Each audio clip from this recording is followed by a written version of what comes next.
Good morning. Let us lift up our heart with our hands unto God in the heavens. We read in Lamentations chapter 3 and verse 41. The act of prayer teaches us our unworthiness, which is a very salutary lesson for such proud beings as we are. If God gave us favors without constraining us to pray for them, we should never know how poor we are. But a true prayer is an inventory of wants, a catalogue of necessities, a revelation of hidden poverty.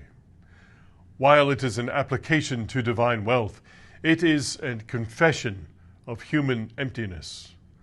The most healthy state of a Christian is to be always empty in self and constantly depending upon the Lord for supplies, to be always poor in self and rich in Jesus, weak as water personally, but mighty through God to do great exploits, and hence the use of prayer, because while it adores God, it lays the creature where it should be, in the very dust.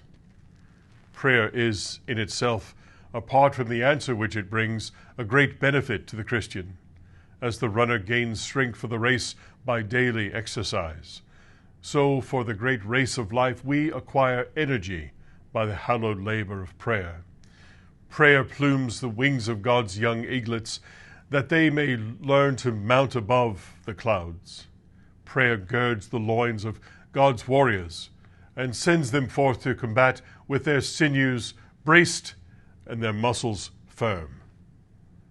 An earnest pleader cometh out of his closet, even as the sun ariseth from the chambers of the east, rejoicing like a strong man to run his race. Prayer is that uplifted hand of Moses, which routs the Amalekites more than the sword of Joshua. It is the arrow shot from the chamber of the prophet, foreboding defeat to the Syrians.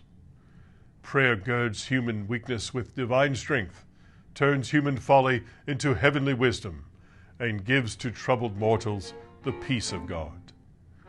We know not what prayer can do. We thank thee, great God, for the mercy seat, a choice proof of thy marvelous loving kindness. Help us to use it aright throughout this day.